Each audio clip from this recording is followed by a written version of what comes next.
Hello and good afternoon, good evening, possibly good morning wherever you are.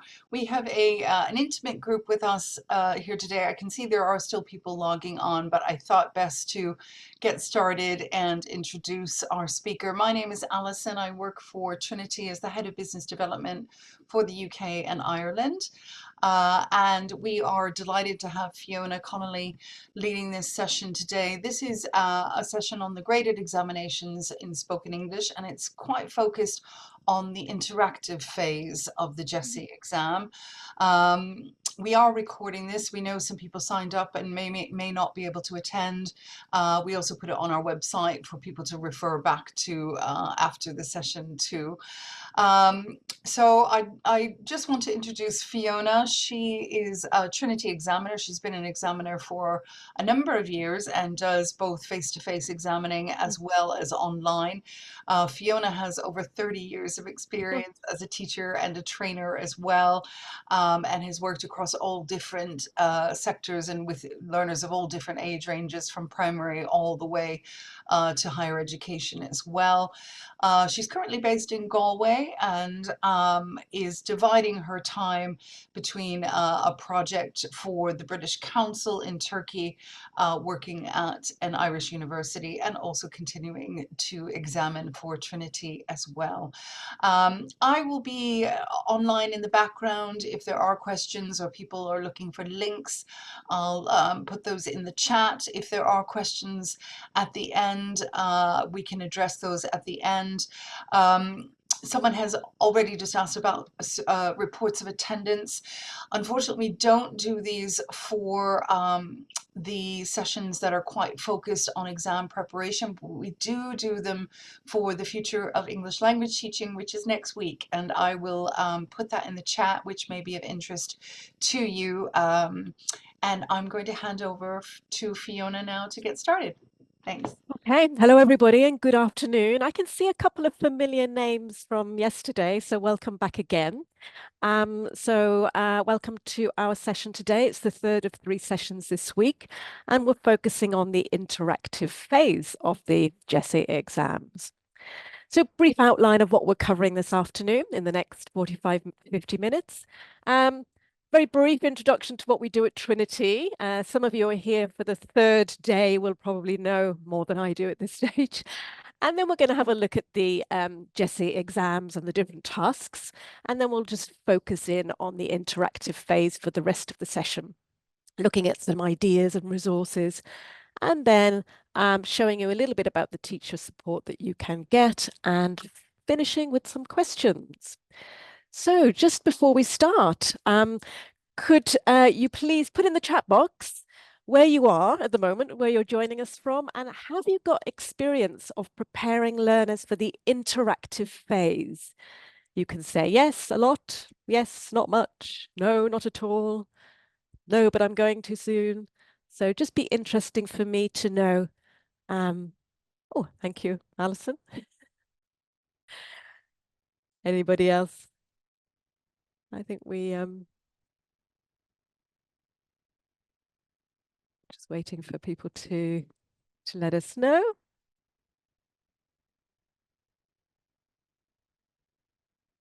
Everybody's a bit quiet. Okay, thank you.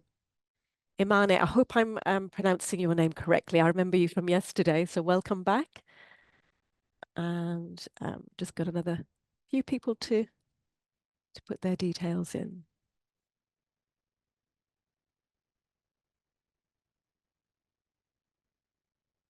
Okay, well, I'll move on and hopefully be able to see your details in a moment. Okay, so at the moment, we've just got 4 of you here. So just that little bit about Trinity College London again. So we're a well-known examination board and also an education charity. So as well as examining, we are also involved in charitable events and providing teacher training and development worldwide. So we've been going for over 140 years, 147 if my mathematics is correct, and work in 60 different countries. So if you look at the pictures down the side, you can see at the bottom there, we've got a musician, Performing arts, that's how we started in that field. And then we moved on to English language assessment and then on to teacher training and development. So, yeah, our qualifications are recognised by various departments of education, universities. They're considered acceptable for visa purposes in the UK and Ireland, and they allow people to make progress within the levels and across the levels. So let's have a look at the different awards that are provided by Trinity. So we start off with the award, very young age, here, as young as 3. And this is really a little performance award, often run in conjunction with the GESE exams. So often, you know, you've got a 4 or 5 or 6 or 7-year-old will do their little GESE 5-minute or 6-minute exam and then join together with their classmates and do a little drama performance and get some lovely feedback from us and a couple of stars and stamps. So that's a nice experience, nice first experience for these learners with learning English and being tested in English. Then we move on to the ISE exams. Some of you may be familiar with these. These are 4 skills exams, higher age group, and these might be used more for getting into educational establishments, universities, whereas the GESE is typically more used as a certificate is for achievement. So it could be at the end of a little short course in a summer school or at the end of a term in the state system. And all of the exams can be taken all year round. And as mentioned up above, they are approved for visa purposes. And then finally, we have TESOL, our qualifications for new and experienced teachers. So again, some of you will be familiar with this little diagram here. We've got at ISC, we've got 5 levels. We actually have a new level just started this year for the A1 grade. And we've got levels right across for GESE, all the way from beginner, pre-A1, all the way to grade 12. So they're all aligned to the CEFR. And we're going to be focusing just on GESE this afternoon. Okay, so we're looking at GESE exams. And you can see across the bottom here, there are 4 different stages and overall 12 grades. So you're more likely to be dealing with grades 1 to 9, but there are also quite a few higher test takers as well, taking the higher grades. You can see every single grade involves conversation, talking about a topic, and then as we move into the intermediate stage, we have a new task called the interactive task, which is what we're looking at today. Okay, so some of you may be familiar with the topic task if you were here yesterday. If you weren't here yesterday and you would like to find out more about this task, then we will be distributing a copy of the recording from yesterday's webinar. Okay, so just some facts about GESE and about TCL, Trinity. We are a member of the ALTE and we hold the Q mark, which means we meet very sort of rigorous standards, and therefore we're a trustworthy source of English language skills assessment. And as mentioned before, everything is aligned to the CEFR, which means it's also aligned to whatever course a language institute may also be doing. So if you've got an A2 course, you know that you can focus on, you know, whichever GESE level is appropriate there. And as I mentioned yesterday, particularly the topic stage, it's extremely learner-centered. The learner has autonomy. They can decide what they want to talk about. And that goes throughout the stages of the exam, that the learner is given the opportunity to kind of guide and almost control the content of the exam. So it sets the Trinity exams apart really from the other exams in this respect. And then all examiners are quite experienced, a lot of experience. Some of us, as you know, have more than 30 years of experience, but we've all got substantial amount of experience in English language teaching. And let's have a quick look at a certificate there that the learner can hold proudly at the end. And this just shows you here the GESE grade, how it matches the CEFR level, and then the mark, the grade that they get. So there's 3 possibilities. There's pass, merit, and distinction. So there is no expiry date on the certificates or on the awards, but naturally, it should go without saying that, obviously, if you are presenting your certificate for any official purposes or at a school, they would usually want to see that you've done the exam reasonably recently in the last year or 2 years. And most assessments take place at a centre, so at a school, a language institute, and they are either face-to-face or many of them are online now. If any of you are involved in summer schools this year, then of course these are going to be face-to-face exams. Throughout the rest of the year, there's a lot of online delivery. Okay, so let's look at the interactive phase. But before we do that, we're just going to remind you of, starting at the intermediate stage 7, 8, and 9, the structure of the exam. So each stage, each task is 5 minutes. So we start off with the topic task that we looked at yesterday, which is where the candidate chooses a topic and discusses it with the examiner, and they prepared quite well, hopefully, for this. And then we have the interactive task, which is actually just under 5 minutes. It's more like 4 minutes by the time we've read the instructions. And that's very collaborative. There is an information gap. The examiner sets a scene, gives the candidate a situation, and then it's up to the candidate to try and pull more information from the examiner. Finally, there are conversations. 2 topics are chosen from the examiner, and the examiner then will engage the candidate in some discussion. So today we're looking at the interactive task. Now, I wasn't too sure who has experience of this task. So I'm going on the basis that those of you here today probably don't have much experience. So we're going to start at the very beginning and show you how it happens in the exam. So it takes about 4 minutes.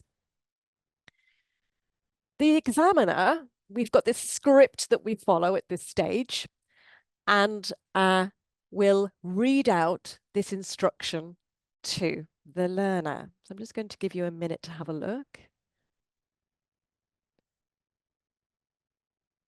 So the examiner makes it really clear with our body language and our emphasis that it's the candidate's job to keep the conversation going. So the examiner makes sure that the candidate is ready, and if necessary and if asked, will of course read the prompt again. Read the instructions again, and then we'll provide a prompt. So this is a very typical prompt from GESE 7. So my friend has a special social occasion coming up, and I want to do something to celebrate. Now, what happens next? So let's have a look at what should and shouldn't happen next. So this is the prompt from the examiner. Okay, and this is the reply from the candidate. Okay, so, well, I think you should organize a big party for your friend because it's a very special and important occasion. Maybe you can have a barbecue on the beach or in the park because it's now summer, and you can get a DJ, and maybe you can da-da-da-da, and this and this and that, and blah, blah, blah, blah, and da-da-da-da-da-da-da, and they speak for about 1.5 minutes, 2 minutes. Now, I'd like you to put into the chat box whether you think this is an effective response. Put yes. If you think it's not an effective response, put no.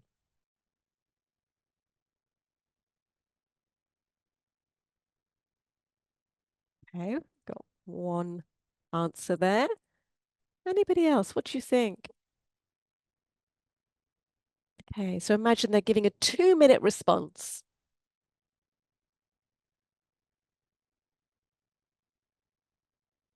Okay, maybe people aren't too sure. Okay, so it's not effective. It looks great, doesn't it? You know, perfect. Thank you, Siobhan. Yeah, excellent answer there. Yeah. Giving the advice should be the very last step in this task. What they need to do is find out a little bit more information about the situation. Okay? So what happens quite frequently is if a candidate is not really familiar and hasn't really prepared for this stage, they either do this, they either talk, talk, talk, talk, talk, talk, talk, talk, talk, talk, talk, which is not what we're looking for at this stage. Thank you, Alistair. That's correct. Yeah. Yes, indeed. And or sometimes the candidates just freeze. And that's awful when that happens because they're just thinking, what's this examiner doing? Talking about her friend wanting to do this and that and the other, or their sister is having a problem, you know, at work, or they haven't really understood what the task involves. So it's very clear. So it's very important that this is clarified. So talking a lot is not really appropriate at this stage, and giving advice and giving all the suggestions, it's not something that's needed just yet. And obviously freezing isn't required either. So let's go and have a look at what happens. So the situation is this. Now, the examiners have prepared a backstory. They've got a story in their mind, and they're not going to give it all to the candidate all at once. They're going to drip feed it to the candidate. So it's very important that the candidate isn't asking for too much information either. So this is the task. My friend has a special occasion coming up and I want to do something to celebrate. So what do you think? Imagine you're the candidate. What could you ask at this stage? Okay, could you put that into the chat box, please?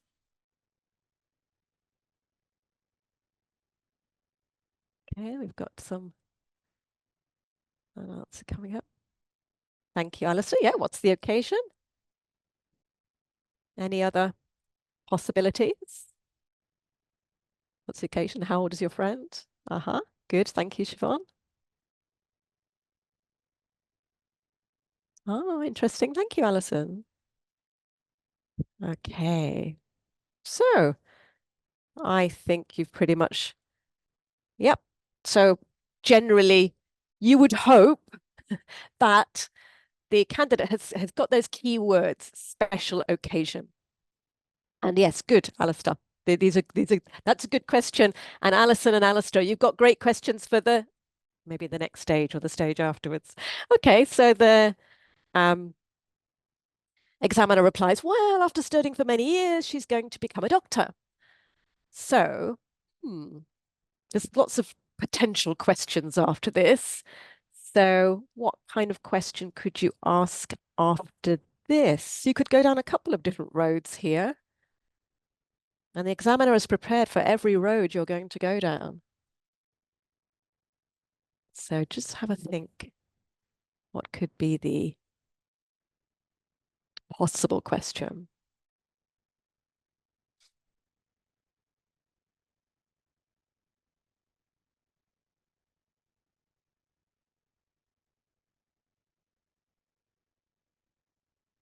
Thank you, Alistair. Yeah, kind of doctor. Uh-huh.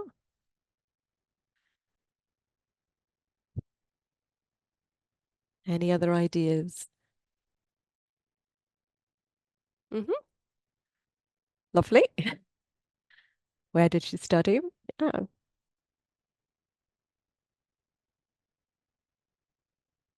And okay, I'll just move on to This is a suggested question. There's no right or wrong with this. The key thing is, so the suggestion is, oh, fantastic. Do you want to buy her a gift or organize an activity? Okay, so the answer is, well, I think I'd like to do something with a group of friends. Hmm. And I think now is where we come into Alistair's question and Alison's question from before, where we could say, what type of things is or are they interested in? And so on and so on. So, as Siobhan mentioned earlier on, we're not getting to the advice bit yet. You've got to get all the information before you can get to that final bit of advice. So there is the advice. Have you thought about organizing a party in a park with all your friends? Now, of course, this is not 4 minutes yet, but it would continue where the examiner saying, well, yes, but, and I'm not sure about, oh, what about? So the stage grade 7 candidate would be making lots of suggestions here, giving advice, maybe discussing advantages and disadvantages. So the situations are set up in a way that they should be eliciting the language functions of the grade. Okay, so in this case, particularly advice, suggestions, and maybe possibility and advantages and disadvantages in some situations. Okay, lovely. So we're looking at thank you very much, Imani. That's right. Yeah. Different types of questions as well. So having a variety of language. So we're looking at, as per the CEFR levels, independence in use, and giving them this control over conversation. And this is why the interactive phase is a bit tricky for some candidates. It's not something they're used to being asked all the questions, not asking the questions. Hence, it needs quite a lot of guidance and preparation. So we need to think about it as a game of ping, ping, ping, so that the answer, questions and answers are going backwards and forwards. Generally speaking, the candidate is speaking a little bit longer as the course, as the task progresses, so that their turns become a little bit longer later on. But at the beginning, it's very much bouncing backwards and forwards. So that's how it builds up. And even though the candidate's got control, obviously the examiner is aware of where the candidate is going and sort of slightly manipulating it as well, just to make sure the candidate is in the right, going in the right direction, not going off-piste too much. So how can we introduce the interactive phase? Well, I think the best, most effective way to introduce it is definitely through watching a video. So on the Trinity website, we have a number of videos. These are also on YouTube of candidates doing the whole exam, but you can just focus on one section of the exam. So, and you can, if you wish to focus them on the language functions, you can provide them with this worksheet, which comes with the video. So you're looking at grade 7 and Jean, and you'll watch Jean perform and just do some little ticks as to what is he doing. Is he giving advice? Is he making suggestions? Describing past habits is probably not going to be covered by this type of situation. But possibility, uncertainty, he might agree and disagree, because he might say, oh, I'm not too sure about that because, and advantages. So most of the language functions are elicited or can be elicited. So you could just do a checklist activity. Now, it's very important to note that the interactive phase, the examiners, what we're looking for is the ability for the candidate to use the language functions. It's much more important than the grammatical accuracy. So that's key, to sort of perhaps reassure the candidate, you don't worry about making mistakes. We're not really marking you on grammatical accuracy here. We're looking to see that you're trying to use particular structures, and we make, obviously the candidates could be made aware of these structures as well. But the main focus is language function rather than grammatical accuracy. So it's quite important for you as teachers to know as well. Okay, so in the website, we've got so many materials to help you, to help the learners when they're preparing. But we've got some example interactive prompts that you can use in class. So each level, each grade, you've got this PDF here is 7, 8, and 9, and then you've got one for 10, 11, and 12. So there's lots of interactive prompts, examples of which you can use with activities in the classroom. I'm going to just show you a few activities now. So I think the first step, the first type of activity is just to raise awareness of, get the learners to notice what they think keywords might be in a prompt. So you can either give them prompts or dictate some prompts, and the students work together and pick out some keywords. So let's look at this prompt. Recently, some new neighbours moved in next door to us. Unfortunately, we've had a few problems and I'm not too sure what to do. So if you could pick out 3 words or expressions that are the key ideas there, or the keywords, what do you think they might be? Could you put those in the chat box, please?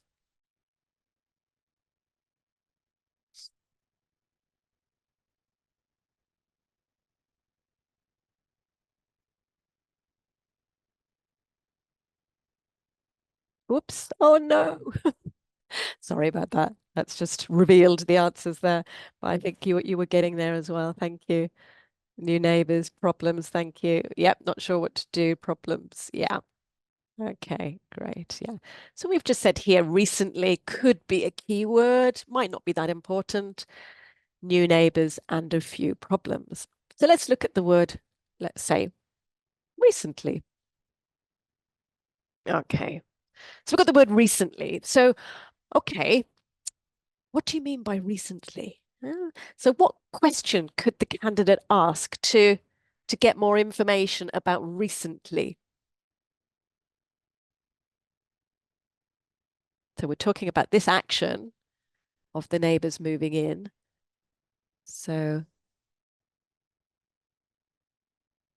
what question could they ask? Yeah, thank you.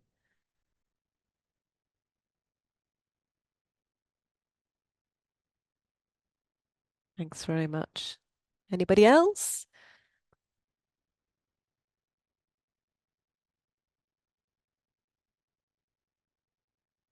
Okay, okay, lovely. So yeah, quite simple question here. Could be when exactly did they move in, or when did they move in, or when did they arrive, or and a comment could be when the examiner says, "Oh, 3 weeks ago." Could be, "Oh, that's not a very long time." Da, da, da, da, da, da. So for each question, there's also a comment that could be made as a follow-up. Okay. So what about for new neighbours? What question could the candidate ask for new neighbours, please?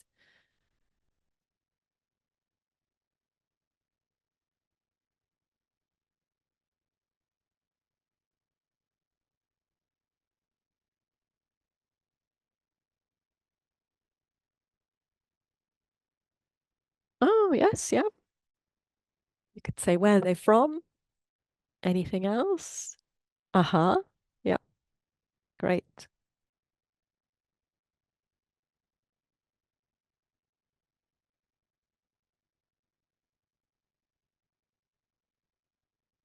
Okay, thank you, Siobhan. Oh, yeah, that might be a key question. Okay, so who are the neighbours? Oh, is it a family or is it a couple? Are the kids there?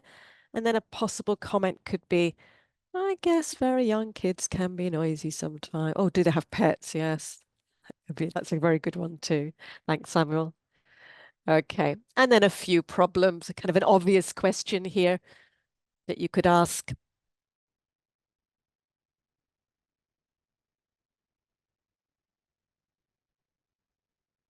Yeah. Samuel. Yeah. What sort of problems? What's the issue? What kind of problems? Lovely.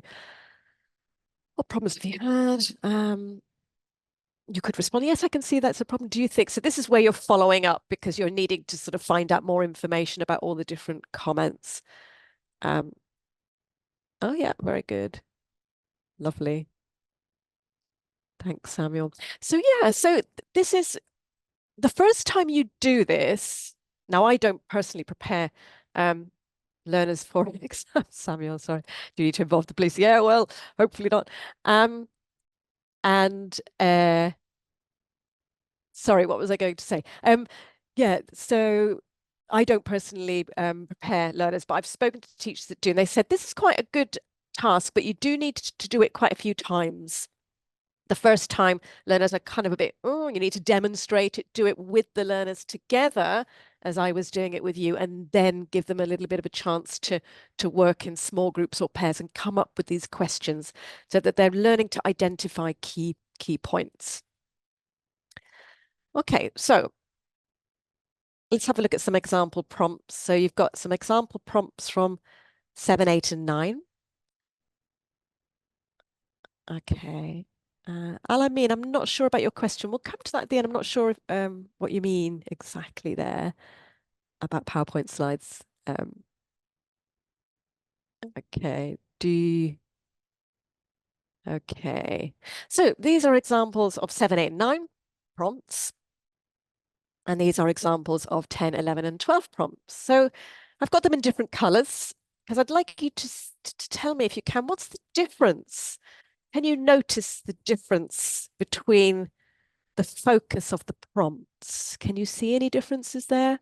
So you've got the intermediate stage prompts at the top and the advanced stage prompts in the blue. And what's the difference? Any ideas?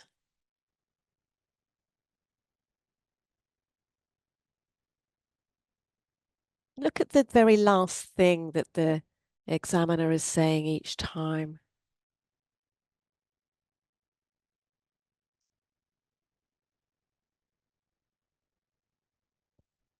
There's quite a difference. Yeah. Uh-huh. Good. Which ones are eliciting an opinion, Alison? The top ones or the bottom ones? Samuel, agree, disagree. Okay. Yes, so the basic difference is the first lot. It's kind of situations, scenarios, dilemmas, things that you're not sure about. And the second one is more like opinion based. So let's have a closer look. So generally speaking, now there's a bit of an overlap, but GESE 7 to 9 is always a situation, and it always starts, not always, frequently starts with me, either I, my friend, my niece, nephew, and cousin. Very important that your learners understand what these words mean, because I was counting out the prompts today, and they go, oh, there's a lot of nieces and nephews and cousins going around. It could be my students. It often says a local school or my workplace. It introduces a scenario, a dilemma, a sort of problem, and it usually requires some kind of advice. So the end, the very last sentence of the problem is often one of these. So it just gives you an idea of how they finish. So quite often it's asking, it wants advice, suggestions, help with making a decision, or somebody's worried about something, or talking about regrets. So these are quite frequent endings of the prompts. Whereas grades 10 to 12 is a lot about what people believe or say. And it might specify the people. It might say, oh, you know, many scientists believe this, or a lot of politicians say that, or teachers claim that. So you're sort of setting a scene as well, but you're very much going into a discursive rather than problem solving focus. However, as I said, 9, you might get a few 9s that are a little bit like 10s. I was just checking today. So this mostly 9s will be sort of a little bit of opinion giving as well sometimes. And the examiner often finishes with something like, I don't really know about, I'm not sure I agree, I don't know where I stand, I'm wondering what usually they're standing on the fence, the examiner, but sometimes they're quite strong.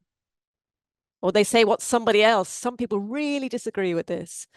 So this is quite useful just to let the candidates kind of get an idea of that's how it's structured and that's how it finishes and that's how you can respond.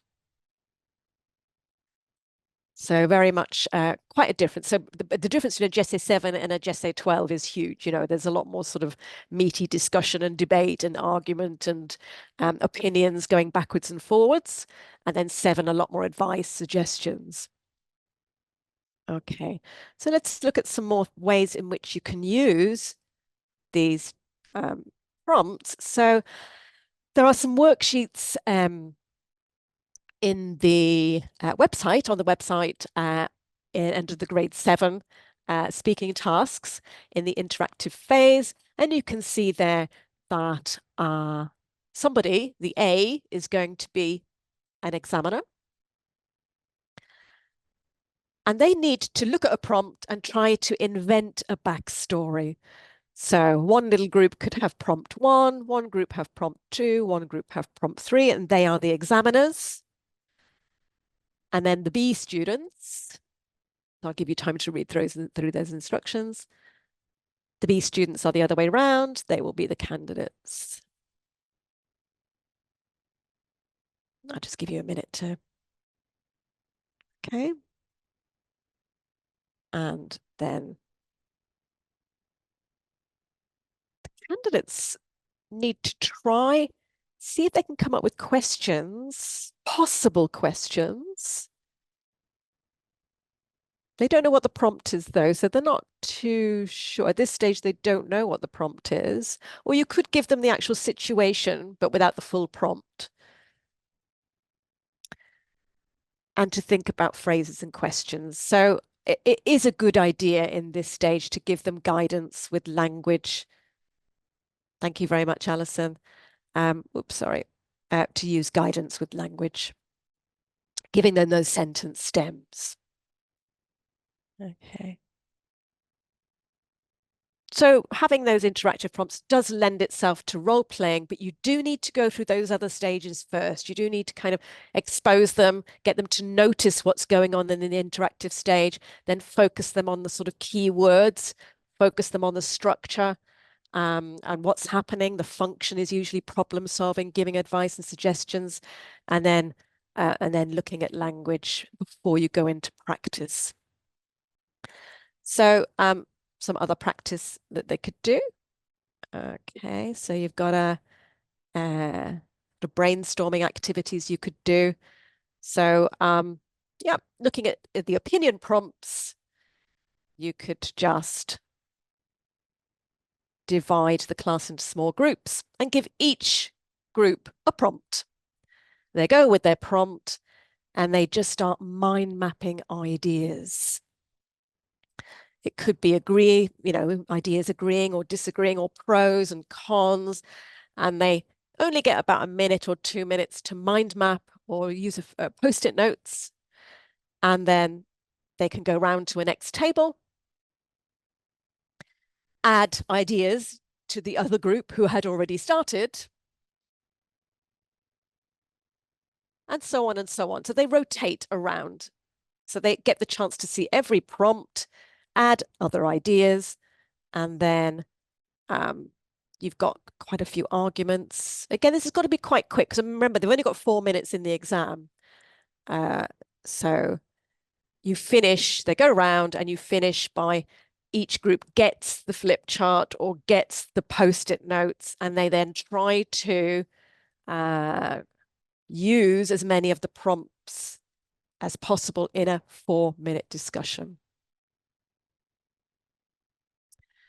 I mean, what do you mean brainstorm? Brainstorm just means getting as many ideas. So, for example, if your prompt is nowadays, people believe there's far too much attention paid to grammatical accuracy when we're learning a language. And brainstorming would be trying to think of keywords and phrases and ideas and agreements and disagreements with this. So it won't be a problem solving, but it could be an opinion about something. And brainstorming is noting down as many arguments, disagreements, agreements, pros, cons, depending on the prompt. So it's just a sort of brainstorming as just getting all those ideas out without any recall or regard for language at this stage. Okay, and then they use the language. And okay, we're nearly coming to the end of here. Then we've got all levels. This is where each group will have some prompts. You cut them all up, put them face down on the table, and you could get one of the learners just to set the timer for 4 minutes, and they pick up a prompt and they try to do the task, but they're bouncing across from each other. So one person asks the prompt, the other person listens to the prompt and then tries to think of a question, and they ask another one the question, and that person answers the question, then asks another one. And this needs to be set up very carefully, demonstrated with some very capable learners. But once it works, it's a very nice idea to get this sort of, as we say, conversation tennis going, more like volleyball, really, but to get them used to this quite quick fire responses. They go round and round and round, and then they continue with the next 2 prompts. Okay, and then, sorry, I'll just give you a bit of time just to read that. I don't want to rush you there.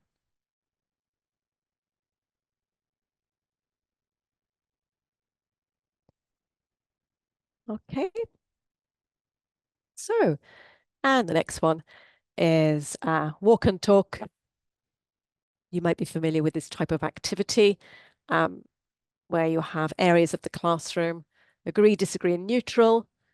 And then you give an opinion prompt from grade 10 or 11 or 12, and they have to walk over to how they feel.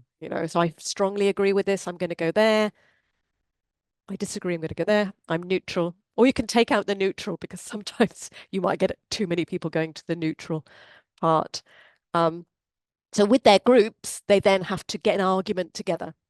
Why do you agree? Come on, where's all your how can you justify yourself? Because at that later stage, they need to be able to justify arguments. And then you regroup them.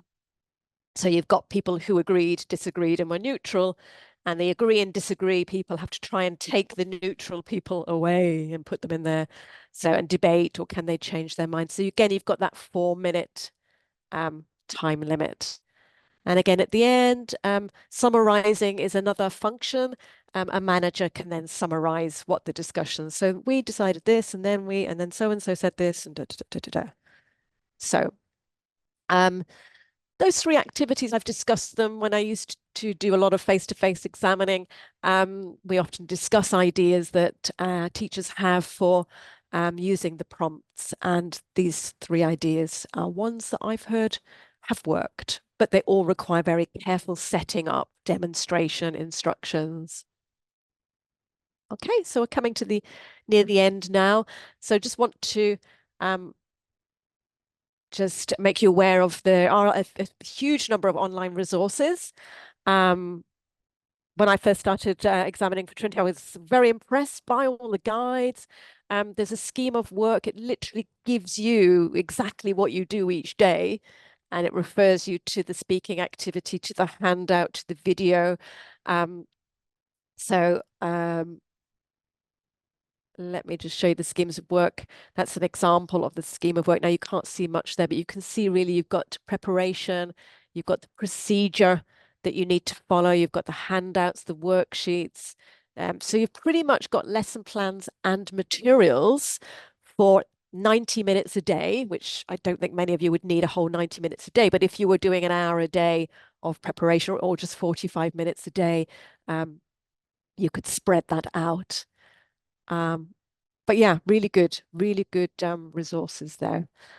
And then finally, we've got our webinars, which are run all year round.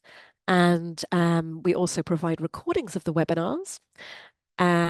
And I think you can find out about the webinars through LinkedIn, through subscribing to Trinity. I think Alison might be able to tell you a little bit more about that, because there's Facebook groups, there's all sorts of things, ways in which you can be in touch with us about teacher support.